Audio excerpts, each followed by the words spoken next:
All right, ladies and gentlemen, welcome to this evening's meeting. Can I get a motion, please, that the agenda for the May 4th, 2021 regular meeting of council be adopted as presented? Councillor Sherrard will make that motion. Any questions, comments, or concerns? Hearing none, all those in favor? Motion carried. Can I get a motion, please, that the minutes of the April 20th, 2021 regular meeting of council be adopted as presented? Councillor Sorensen will make that motion. Any questions, comments, or concerns? Hearing none, all those in favor? Motion carried. We have no public hearings tonight, no delegations, reading of bylaws. Can I get a motion, please, that council give first reading to bylaw number 2253 and set a public hearing for June 1st, 2021 during the regularly scheduled council meeting for the town of Edson? And Councillor Bevan will make that motion. We discussed this issue last week at committee, and I believe the direction from the committee last week is that we do not want to move ahead with this, which will require us to vote against it.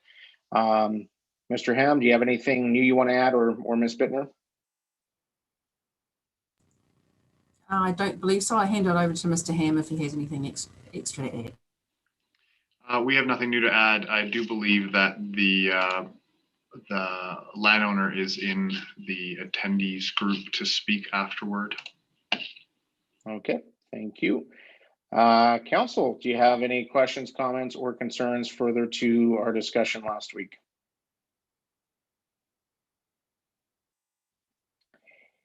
Hearing none, I'll just recap the concern that we heard last week at committee. That was, I think, consensus was that we do have our municipal development plan that has been in place for some time now, which keeps this designation as C3.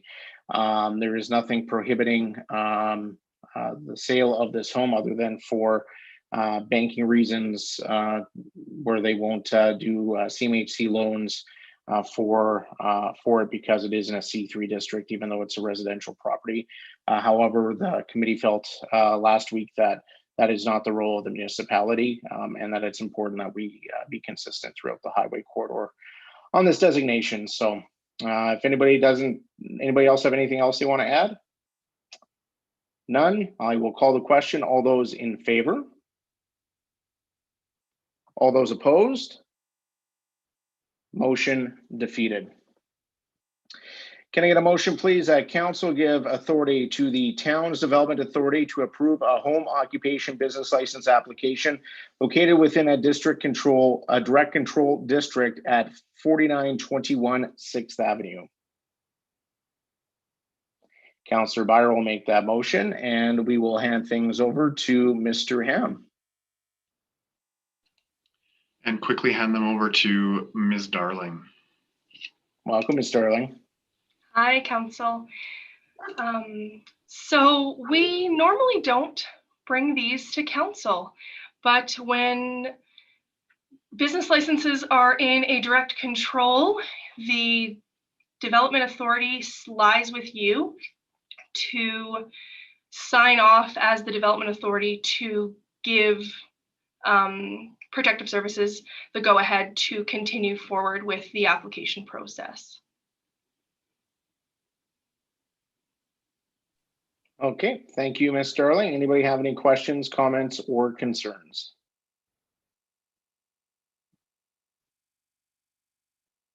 Nobody?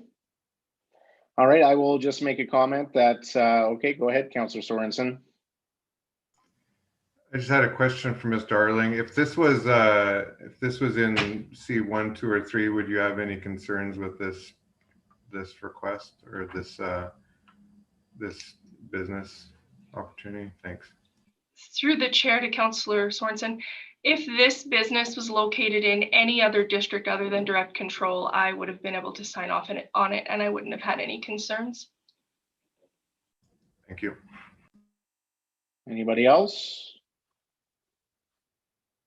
Seeing now, I'll just make a comment that I think it's great that we have another opportunity to have a business in our community, even if it's home-based. I think that's great, and I'll be in favor of this. With that, I will call the question. All those in favor? Motion carried. Can I get a motion, please, that council approve the notice of decision for a wall sign at Plan 1494 AC, Block 10, Lots 1 through 6, as presented? Councillor Byer will make that motion, and Ms. Darling, would this be you again? Yes, this is me again. Through the chair to council, I have a presentation that I would normally give for this if you would like to join me on my screen.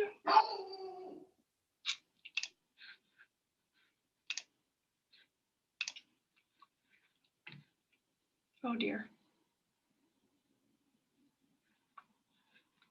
Can everybody still see me and my screen? Yeah, we can see your presentation, and I good. can see you. Sorry, my screen went completely black, so I couldn't see anything.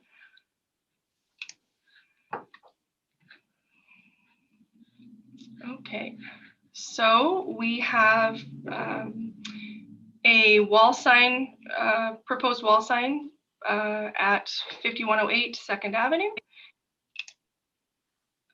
Direct control districts, as you're already aware, come to you for decision. This is just the location of all of the direct control areas and just an image of the proposed property. And then here, I've just pointed out which one it is and just the dimensions of the building and where the sign will be located. This is the proposed sign and where it sits on the building. So it meets all of the land use bylaw requirements, and in any other commercial district, I would have no problem approving this sign. This is just explaining that the proposed development is located within our future area redevelopment plan of our downtown commercial highway area. And I just recommend that council approve this notice of decision for a wall sign at 108 2nd Avenue. All right, thank you, Ms. Darling, for that presentation. I will open the floor to questions, comments, or concerns. Council? Nobody has any. Oh, Councillor Curry. I was just going to say I have no concerns with it. I think it looks better. It's nice to see the upgrade to the sign, so I'm glad to see that. Councillor Bevan. Yeah, I have no concern with it either. I just kind of wonder on the signs like this and that. We did also approve a sign for the dentist, or H&R Block, I should say. That was a sign similar to that. If it's within all our requirements and everything else, does it always have to come to council, or can they make a decision on that? If it's something that isn't in our proper zoning or our land bylaw and that, or it's a sign that they want to put up that's, 10, 20 feet tall, I realize they got to come to us. But something like this, can we speed it up and, just say, it meets our requirement, you guys can approve it? Ms. Darling or Mr. Ham, would you like to speak to that? Thank you, Mayor. Through the chair to Councillor Bevan, that will be addressed in our land use bylaw. It's just currently through direct control, the development authority is council. So for these matters, we do have to come this way, but this will be cleared up in the land use bylaw rewrite. All right, thank you. Any other questions, comments, or concerns? I just commented, I agree with Councillor Bevan that it'd be good to streamline these things as we're doing the rewrites and not have so much red tape where this has to take an item on the council agenda. With that, I'll call the question. All those in favor? Motion carried. Can I get a motion, please, that council adopt the temporary seasonal outdoor patio policy, DP 18, as presented? Councillor Sorensen will make that motion. And we did talk about this at committee last week. Obviously, just a few minutes ago, the province announced further restrictions, which will impact this. But that might be just a temporary thing for the next few weeks. It'd be good to have this in place, I think. Council, do you have any other further questions, comments, or concerns? Hearing none, all those in favor? Motion carried. Can I get a motion, please, that council waive the $100 application fee for the temporary seasonal outdoor patio policy for the 2021 season? Councillor Wilkinson will make that motion. Any questions, comments, or concerns? Hearing none, all those in favor? Motion carried. We have no information items, no sundry items. Council committee reports. We're going to go to April 21st, and today we will start with Councillor Wilkinson. I am languishing. I have absolutely nothing to report.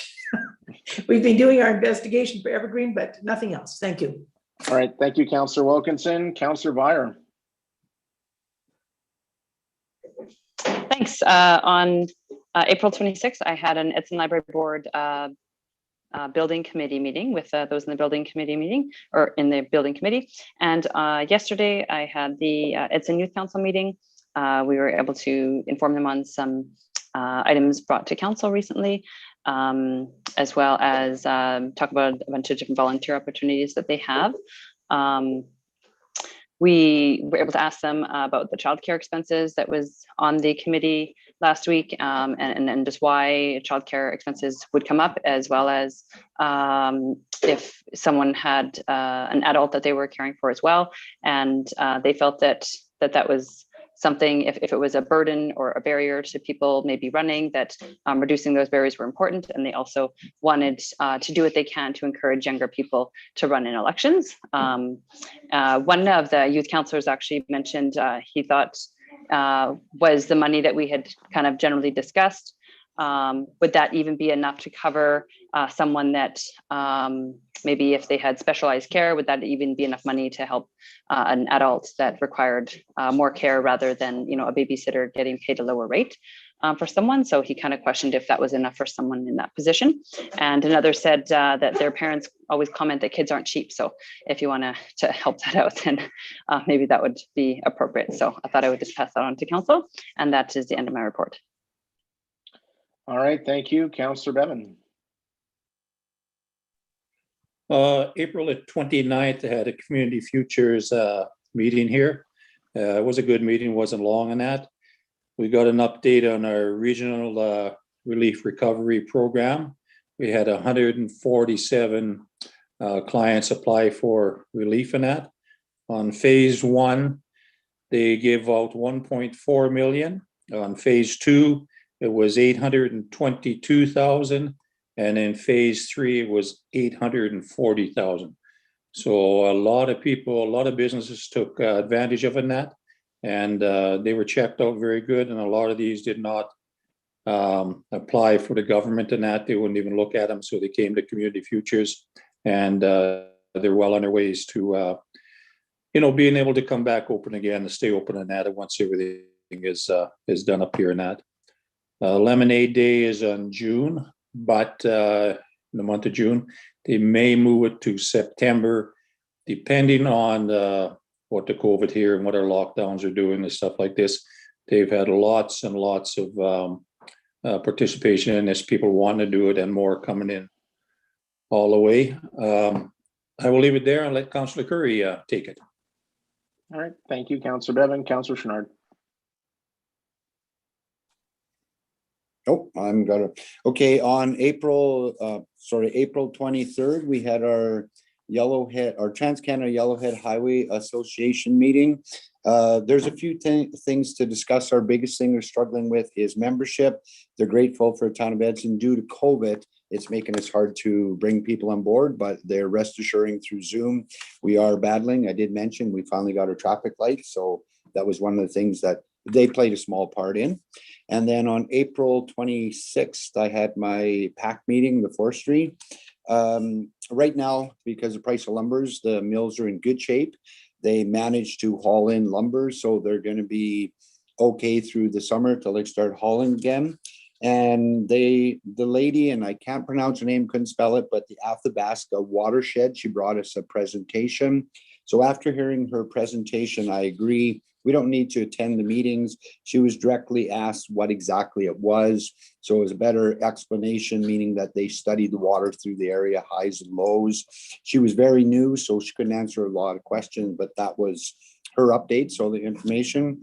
And I can't believe we are all forgot on April 27, we had a FCSS advisory committee and then our cow meeting. I had to double check my calendar. I thought maybe I'm wrong.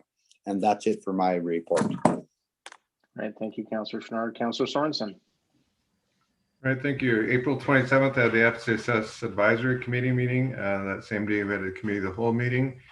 Yesterday, May 3rd, I had the Youth Council meeting, and Councillor Byer covered that very well. Thank you.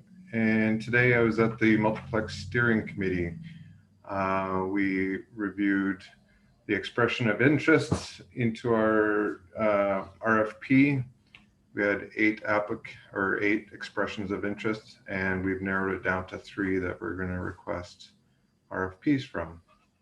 So very exciting times. Everything's moving very quickly, and by this fall, we'll have a detailed plan and moving forward with a fixed cost. Thank you. All right, thank you, Councillor Curry. All right, thank you. So yeah, on the 27th, also had the FCS advisory meeting and the Committee of the Whole.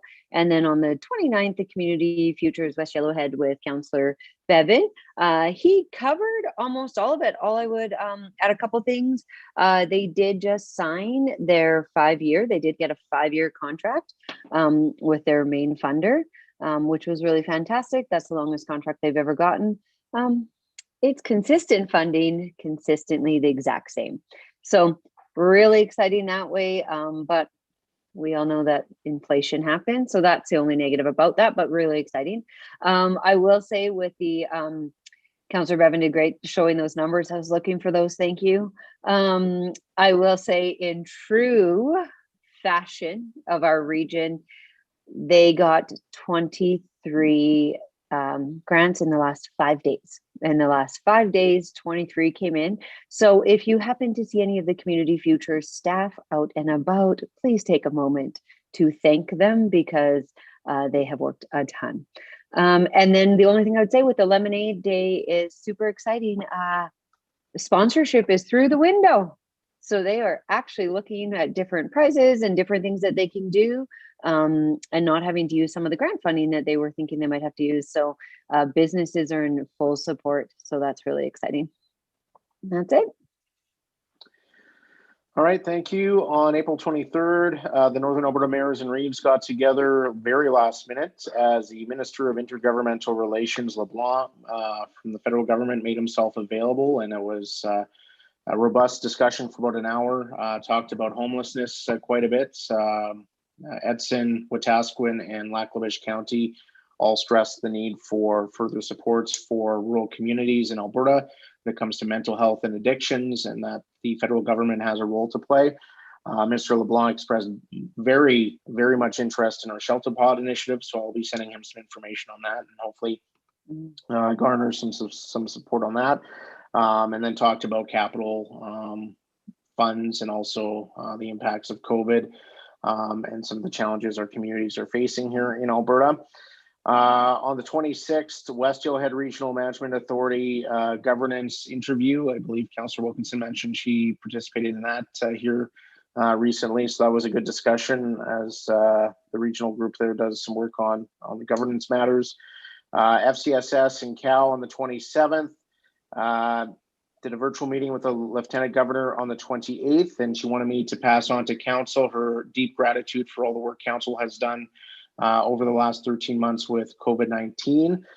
She is familiar with her community and hopes to visit it in her new role when she can, once COVID-19 restrictions ease. And then, of course, the Youth Council meeting yesterday on the 3rd, and the Multiplex Steering Committee today with our colleagues at Yellowhead County. So it was a really good meeting today on the multiplex, and we are proceeding towards the RFP process. And once that process is complete, council will have the opportunity to say yay or nay on that RFP, which we expect to be complete. I think Councillor Sorensen mentioned here towards the end of summer.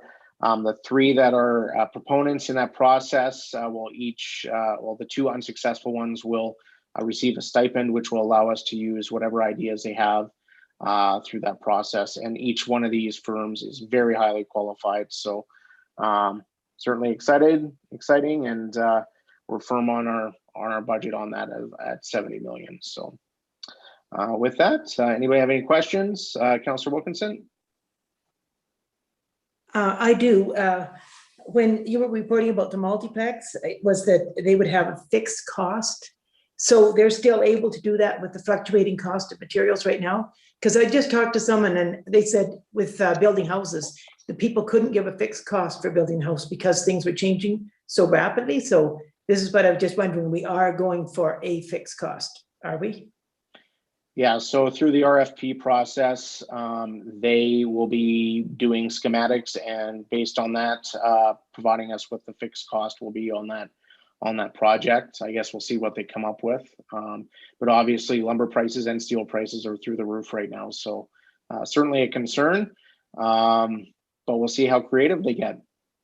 Well, with Parkland Lodge, Scott Builders sort of they didn't make much profit on it by the time steel had gone up 25% in the different materials. So I guess probably builders are a little leery with this fluctuating time that we have. Exactly. All right, anybody else? Hearing none, we have no financial items. Questions from media and public regarding items from this council meeting? Yes, Your Worship, we do have two in attendance. Dan has a question. Go ahead, Dan.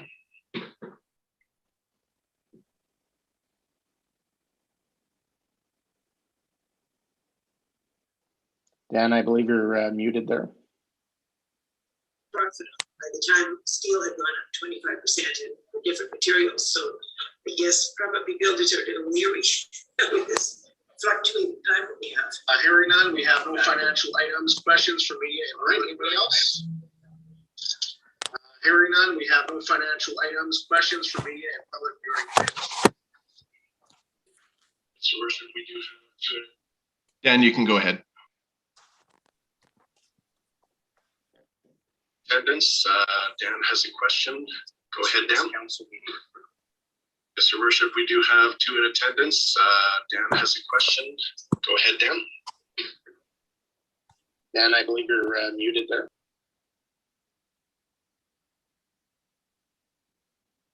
Dan, do you have a question?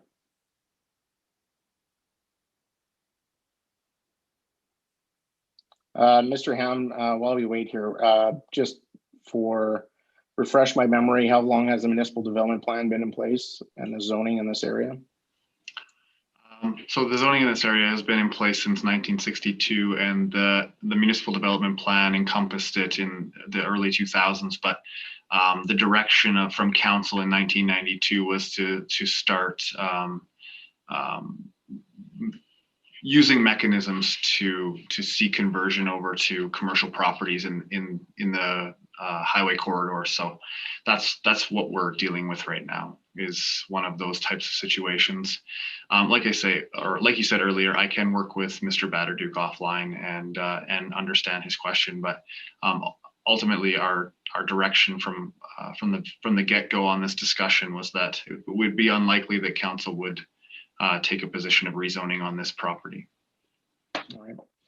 Sounds good. And if Mr. Batterduke is still online, please connect with Mr. Ham, or Mr. Ham will connect with you, and we can ensure that any questions you have are answered. With that, I will take a motion to go into a closed meeting session regarding under FOIP section 23 and 24. Councillor Curry will make that motion. All those in favor? Motion carried. See you on the other link. All right, I think we have everybody here. Steve, you're good to go? You bet. All right, can I get a motion to adjourn, please? Councillor Chenard, thank you. All those in favor? Have a great evening, everyone. Good night.